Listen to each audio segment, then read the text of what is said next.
Ici la voix des nombres, j'espère que vous allez bien. Vous avez sans doute remarqué, enfin j'espère, que l'épisode du mois d'août n'a pas été enregistré, n'a pas été diffusé.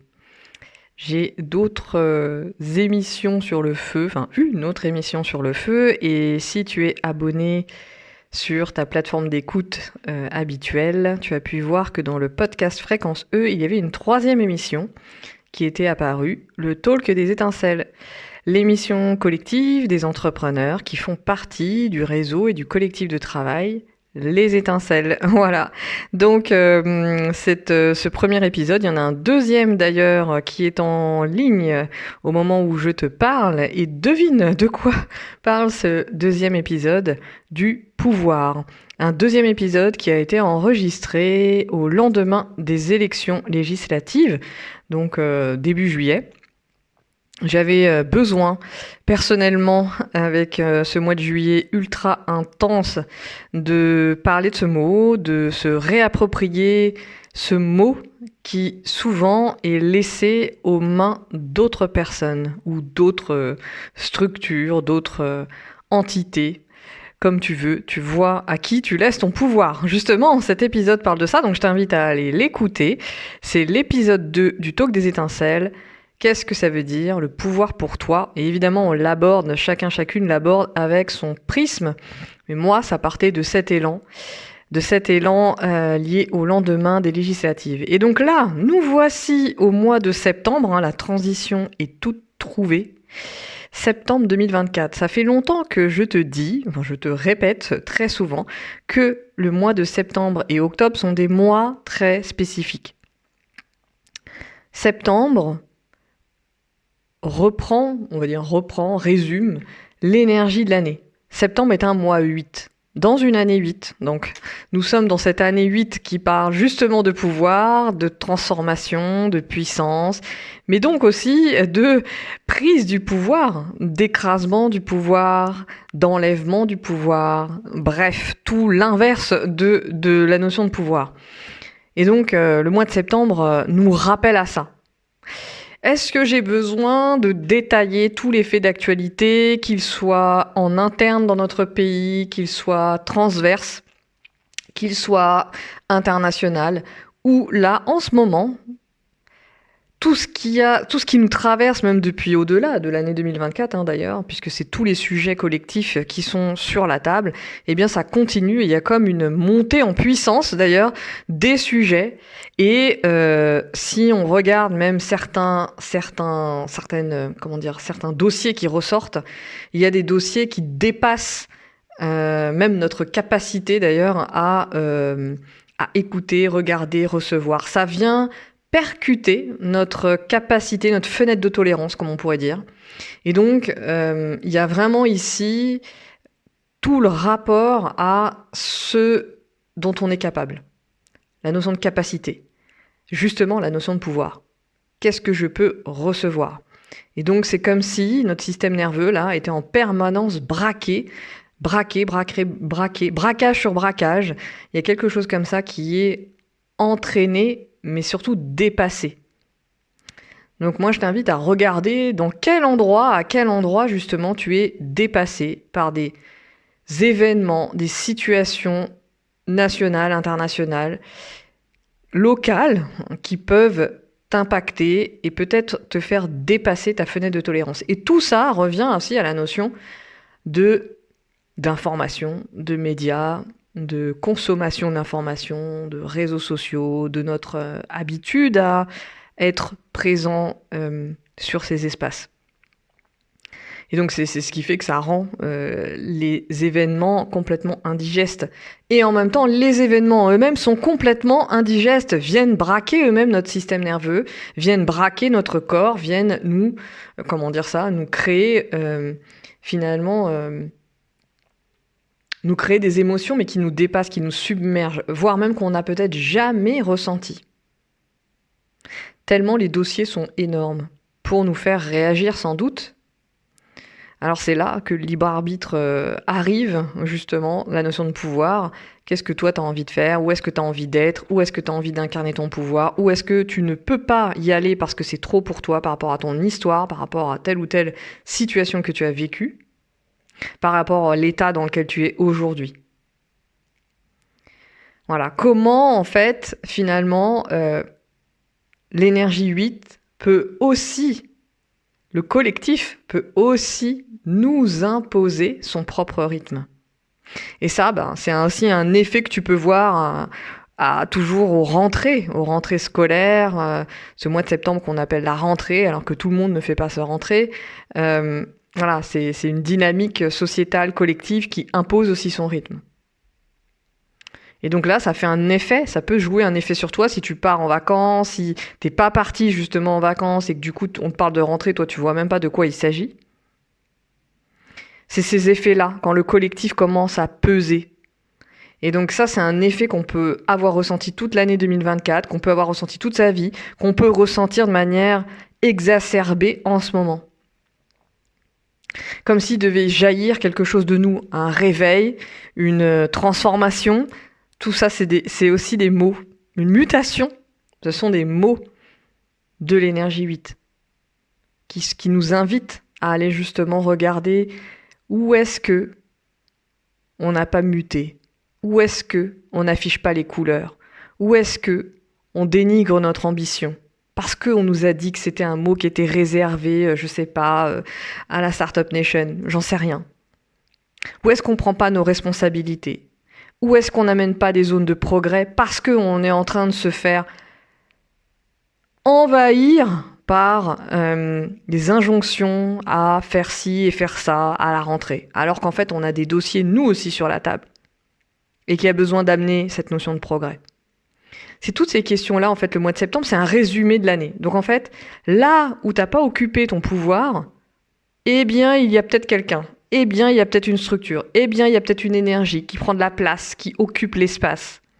Et donc là, collectivement, pour moi, c'est la lecture que j'en ai. Je ne me suis pas représentée. Tu sais qui je suis, potentiellement. Je suis donc Esteniana. Je suis accompagnante, numérologue, et je pratique la numérologie à travers les guidances, à travers mes accompagnements individuels et collectifs. Bien que l'individuel, tu le sais aussi, se réduit au profit de mes espaces collectifs. On va faire de la numérologie collective, voilà, de plus en plus. Et ça, j'ai hâte aussi de te le proposer parce que j'ai fait une grosse pause sur les espaces collectifs dédiés à la numéro. Et ils vont revenir en lien évidemment avec les projets, nos entreprises, nos créations. Donc, qu'est-ce que j'étais en train de dire moi? Septembre, mois 8, octobre, mois 9. Donc, invitation à entrer dans l'énergie 2025. Ça commence en octobre. C'est octobre jusqu'à décembre, c'est juste un sas. Comme l'été, t'as pu ressentir que l'été est un sas. Que tu sois parti en vacances ou non, juillet et août est un sas, tout le temps. C'est un sas pour justement atterrir en septembre. Atterrir en septembre et capter que, ah oui, c'est un sas d'intégration, juillet et août. Alors, qu'est-ce que tu as intégré par rapport à cette énergie collective 8 qui nous est rentrée dedans, qui nous a embarqués, qui nous a transformés, qui peut-être nous a aidés à réaliser des projets aussi, qui nous a aidés à réaliser quels étaient vraiment nos désirs, nos envies, qui nous a aussi aidés à prendre nos responsabilités parce que purée, c'était chaud. Donc, moi, je t'invite déjà à regarder ça. Le mois de septembre est un mois de bilan. C'est le 9e mois de l'année. C'est un mois de bilan. C'est pas forcément un mois des commencements. On clôture quelque chose. Donc, tu peux observer même dans ce que tu commences qu'en fait, ce que tu commences est la fin d'un processus. C'est ça qui se passe au mois de septembre. Donc moi, je vois d'ailleurs chez les entrepreneurs, justement, le fait de lancer des offres, des événementiels, là, en septembre. Mais ces événementiels, ces offres ne sont pas nés maintenant. Le fait d'avoir l'impression extérieurement que ça apparaît à nos yeux ne veut pas dire qu'il y a eu 9 mois de travail juste avant. Et en fait, c'est ça qui se passe. Voilà. Donc observe ça chez toi. Moi, je l'observe de l'extérieur, je l'observe chez moi, observe ça chez toi. Qu'est-ce que tu es en train d'ouvrir et de lancer qui en fait est le résultat, une résultante d'un travail de fond qui a été fait depuis 9 mois, voire depuis le mois d'octobre de l'année dernière. Quand je te parle, évidemment, il faut que tu regardes aussi ton année personnelle parce que ça vient en corrélation. C'est comme si l'énergie 8 de l'année, en tant qu'énergie archétype du coach sportif, était venue coacher ton année personnelle en disant non mais là, on va y aller plus fort, on va y aller vraiment, on va y aller pleine balle. Le mois d'octobre va être un mois qui parle de fermeture, de clôture, d'ouverture et de commencement. C'est là que c'est génial. C'est parce que le mois d'octobre 2024 va porter l'énergie 9. Mais octobre est un mois 1. Donc il va y avoir une espèce de tension là entre le 9 qui veut fermer et en même temps prendre son temps et l'énergie 1 du mois d'octobre qui est le mois de la rentrée pour moi. Qui est le mois de la rentrée, ça ouvre le sas sur 2025. C'est le début de l'année. Pour moi, c'est là qu'on peut se souhaiter la bonne année. Voilà, donc regarde aussi à cet endroit, qu'est-ce que tu as prévu pour le mois d'octobre? Et peut-être que tu pourrais regarder ton agenda et voir s'il n'y a pas des trucs à décaler au mois d'octobre. Voilà, ça c'est une invitation parmi d'autres. En tous les cas, le mois 8... de mois de septembre. Je reviens là-dessus avant de repartir sur le 9 parce que sinon on va faire une guidance du mois d'octobre. Septembre 2024, mois 8 dans une année 8, décennie 2020 qui nous invite à déconstruire, refonder à partir des fondations saines. Et c'est pas pour rien que je te parle de système nerveux, mais tu peux rajouter les sujets, j'en ai parlé dans une autre guidance, des traumas. Les traumas qui se logent dans le corps, l'énergie 8 est une énergie du corps. La santé mentale et physique est reliée, il n'y a aucune séparation, l'une et l'autre s'impactent mutuellement en permanence. Il y a besoin de retrouver justement ce mouvement qui englobe. Et donc là, on est dans les traumas collectifs aussi, c'est ça qui en ce moment cette année est extrêmement activé, des traumas collectifs liés à notre histoire de l'humanité, que ça soit les viols, les incestes, les guerres, les exterminations. On est au bout, on ne peut plus faire comme si on ne voyait pas. Et pendant ce temps-là, tu as des personnes aussi qui sont emprisonnées pour sauver des baleines. Donc voilà aussi ce que l'on voit dans d'autres sphères. Comment on retire le pouvoir d'agir d'une personne qui agit pour le collectif, pour le bien commun. En 2024, ça existe encore. C'est un truc de dingue. C'est là que c'est important de rester ultra focus pour, par rapport à ce que je disais au tout début de la guidance, éviter de se faire happer, embarquer par une espèce de calendrier médiatique complètement folle, complètement fou, avec... je t'invite à aller écouter l'épisode, d'ailleurs, l'épisode 1, si tu l'as pas écouté sur les médias, où on parle de médias, de podcasts, de c'est quoi pour nous ces mots-là, et du rôle média que l'on occupe, chacun et chacune au sein même de son cercle familial. Dans n'importe quel petit cercle, il y a toujours une personne qui occupe le rôle média. C'est la personne qui ramène de l'information de l'extérieur au cercle. Est-ce que tu es cette personne ? Souvent, les entrepreneurs, on est quand même cette personne. Donc, on a parlé de ça dans l'épisode 1. On parle du pouvoir et de ce que c'est pour nous, chacun, chacune, dans l'épisode 2. On est dans l'actualité. Voilà. On est dans l'actualité. Pourquoi ? Parce qu'en allant occuper ces mots, on se les réapproprie, on reprend le pouvoir, justement, notre pouvoir, non pas sur les mots, mais à travers eux. On les laisse venir à nous, on les laisse nous habiter, on essaye nous-mêmes de les habiter pour ne pas, justement, laisser notre pouvoir sur la table. Il n'a rien à faire sur la table ou dans un tiroir. Et le sentiment que l'on peut avoir en ce moment, c'est le sentiment de désespoir, le sentiment d'impuissance, l'inverse donc. Et tout ça est généré par justement le fait d'être assommé d'informations, le fait d'apprendre, de voir les dossiers sortir les plus sombres, qui vient percuter notre capacité à recevoir l'information, à y croire peut-être, à croire que c'est possible, à avoir foi en l'humanité. Tout ça peut être très déstabilisant. D'où l'importance de s'entourer, d'où l'importance de rejoindre les collectifs qui t'appellent. Ouais, je vais dire les, parce que on peut pas être dans un seul collectif. Je vais te le dire, on peut pas être dans un seul collectif. Il y a besoin d'aller dans les collectifs. Qu'ils soient formels, informels, professionnels, personnels, associatifs, ce que tu veux. De mettre de la conscience dans les cercles dans lesquels tu es. Et en tant qu'entrepreneur conscient, consciente, engagé, conscient des enjeux du monde,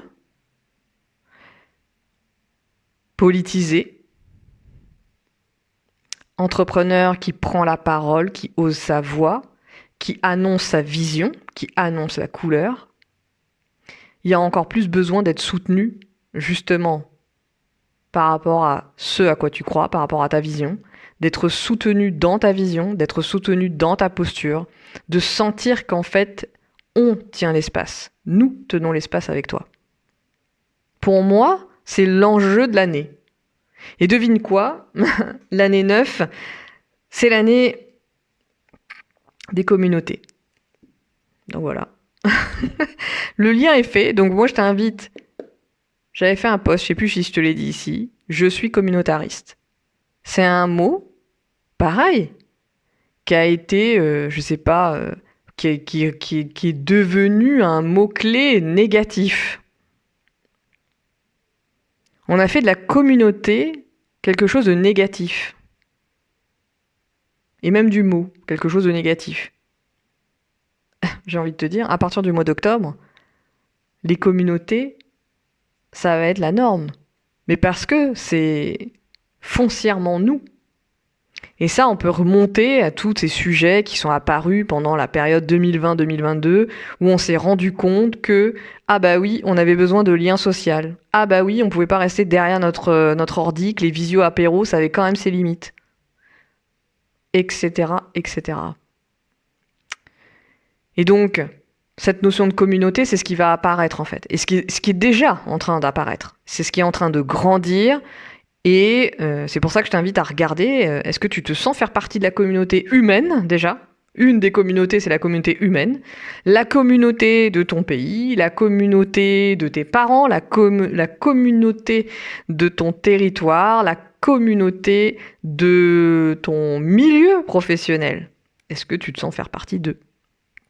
Ça va venir nous questionner sur la notion d'intégration, de sentiment d'appartenance. Et pour se sentir appartenir, pour rejoindre des communautés, pour créer des cercles, des bandes, des clubs, eh bien, on passe par cette année 8 qui nous demande de nous transformer. Parce qu'on ne peut pas y aller avec des fondations dégueulasses comme on y a été pendant des décennies et des centaines d'années. Je vais dire des décennies parce que ça fait seulement 4 décennies que je suis sur Terre. Donc depuis qu'on rejoint les collectifs, on les rejoint toujours pourquoi? Par manque, par besoin, par peur, par insécurité, par envie, par jalousie, par je sais pas quoi, par besoin, par manque.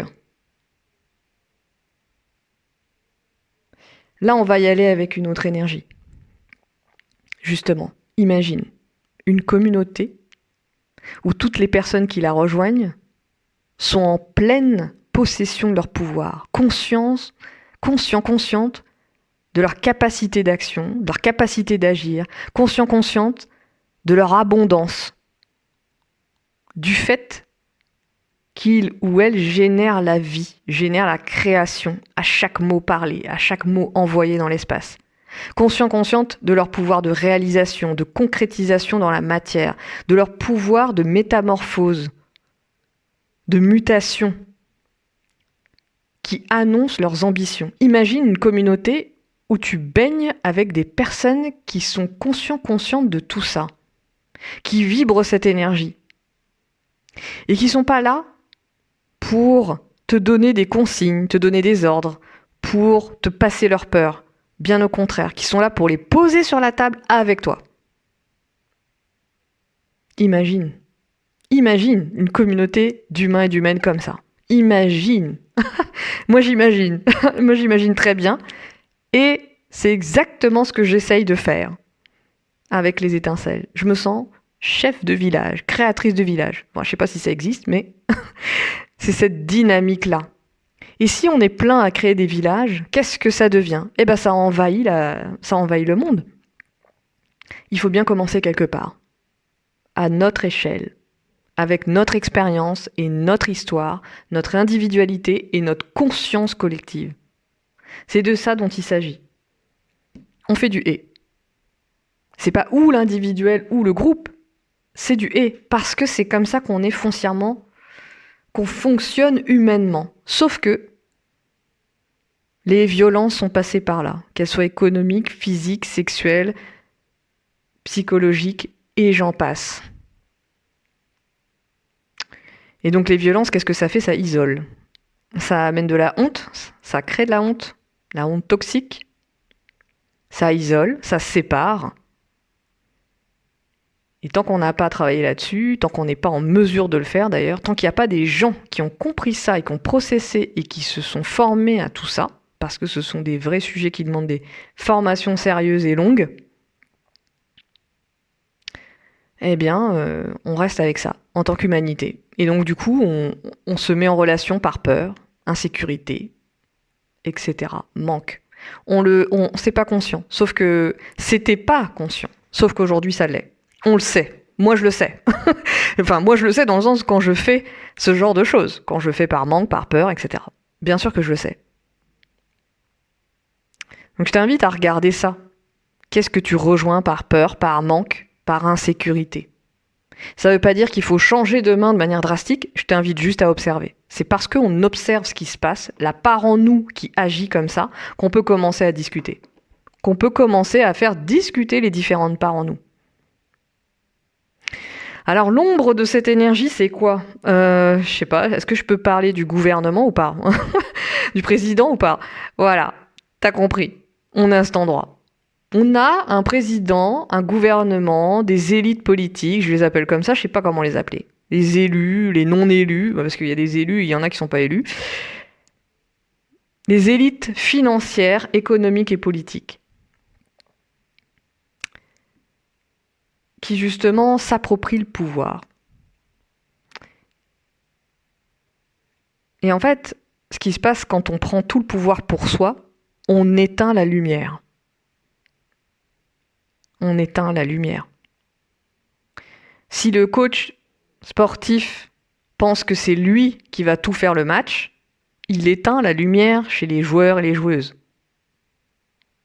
Il y a besoin de distribution, de circulation. C'est de ça dont il s'agit. Pour mieux créer, entrer en communauté. Communauté, mettre en commun. C'est comme communication. Tu comprends pourquoi communauté et communication, ce sont deux mots qui sont importants pour moi au sein des étincelles.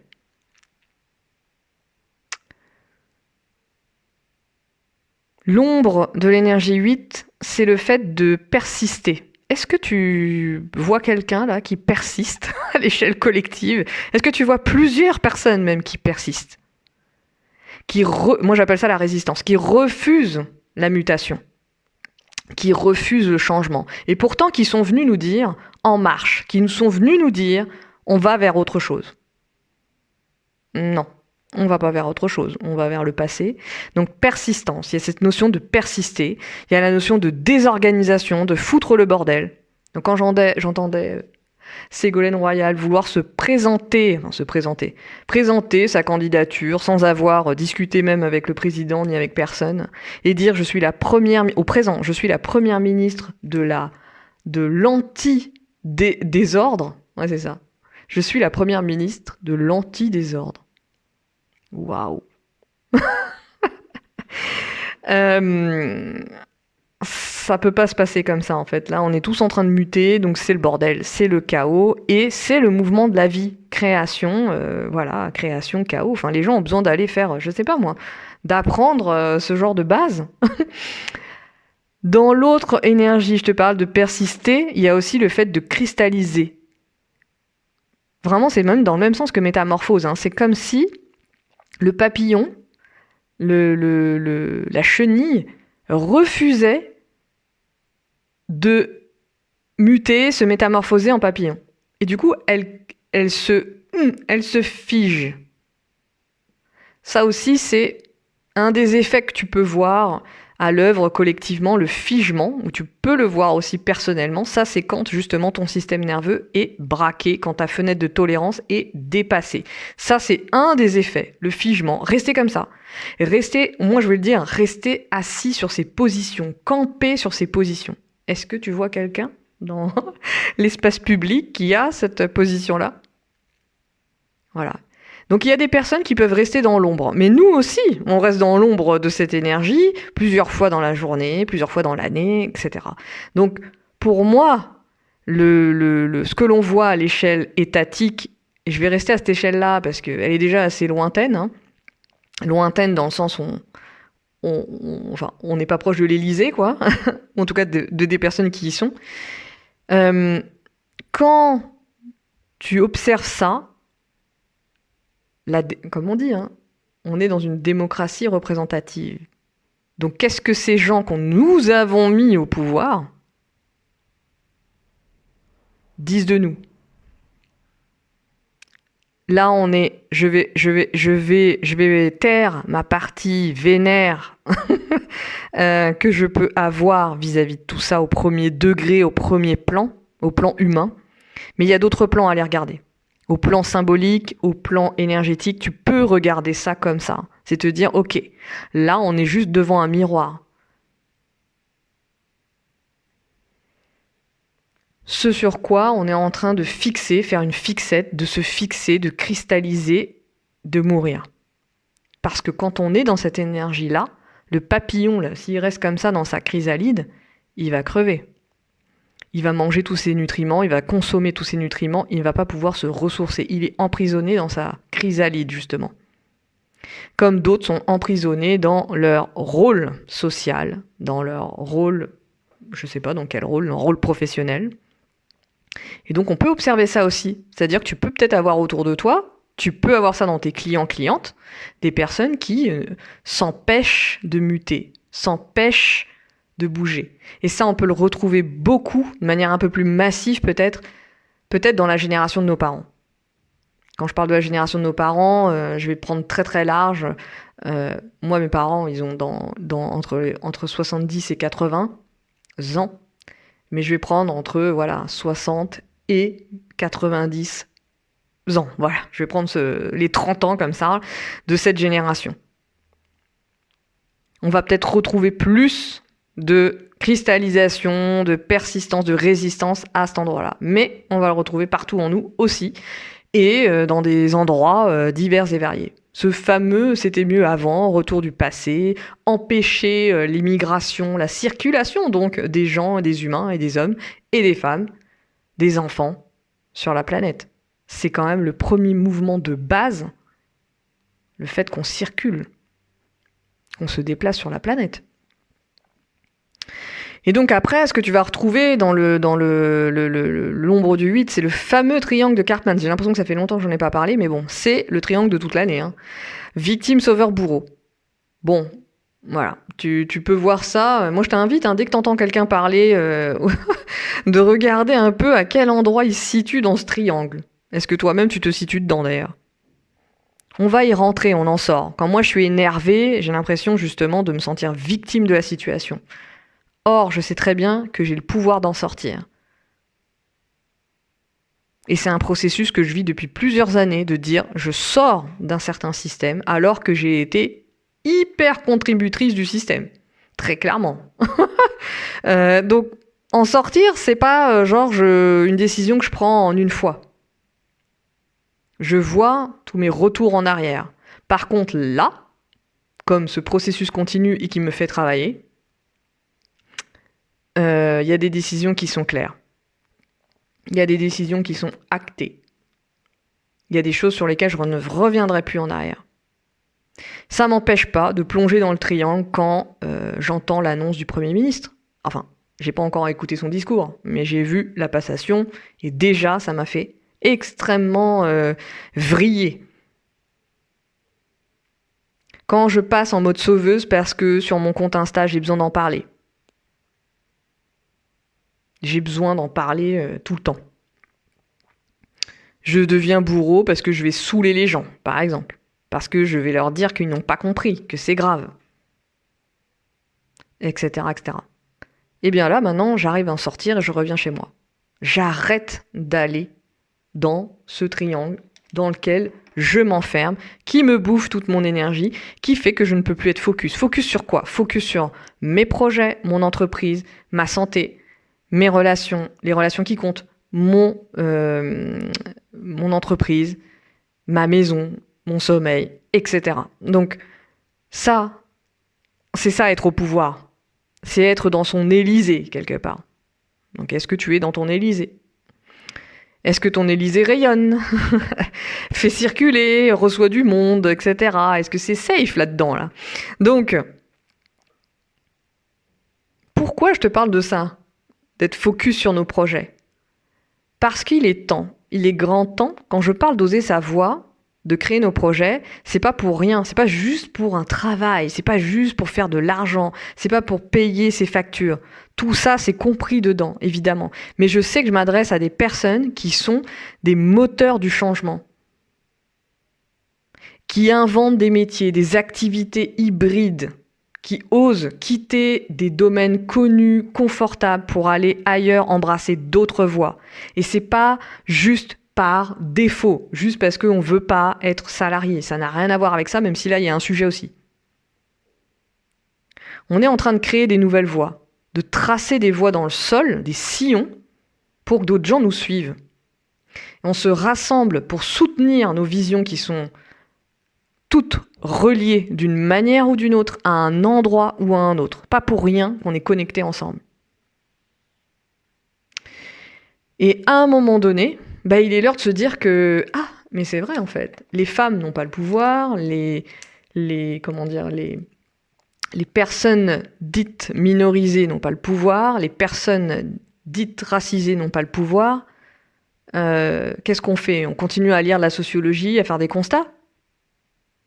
Ou est-ce que on prend à bras-le-corps nos affaires, nos responsabilités, nos capacités, on les entraîne d'ailleurs, on s'entraîne sur un terrain, on s'entraîne à faire, on s'entraîne à dire, on s'entraîne à créer, on s'entraîne à écouter des feedbacks qui sont des fois durs, on s'entraîne aussi au succès. On s'entraîne à l'échec, on s'entraîne au succès. Parce qu'on n'a peut-être pas l'habitude aussi d'avoir des succès, de penser succès. Même ce mot déjà pour moi il est bizarre. Donc voilà, on s'entraîne ensemble, collectivement, on soutient le mouvement des uns des unes des autres parce qu'on soutient un mouvement collectif qui nous dépasse. C'est à cet endroit que ça se passe. Et c'est comme ça qu'on rejoint aussi comment on peut créer un pouvoir médiatique, comment on peut créer un pouvoir économique, comment on peut créer d'autres pouvoirs avec d'autres fonctionnements, mais comment on peut impacter, impulser, être présent, être sur la scène, être sur les scènes, avoir voix au chapitre en fait. C'est ça dont il est question. Et ça veut dire aussi que oui, on n'a pas été peut-être formaté, éduqué pour ça. Donc on a dû déconstruire beaucoup de choses, beaucoup d'insécurité avant de se dire « est-ce que je pourrais prendre la parole là sur ce sujet ?» C'est de ça dont il s'agit. C'est comme ça que je vois mes espaces de réseaux sociaux, des espaces d'entraînement, des espaces de test, d'ajustement. Et pas comme un endroit où je suis happé, bien au contraire. Reprendre le pouvoir aussi peut-être à cet endroit-là, par rapport à ton temps. À quoi occupes-tu ton temps ? Je crois que ça, c'est une grosse question aussi.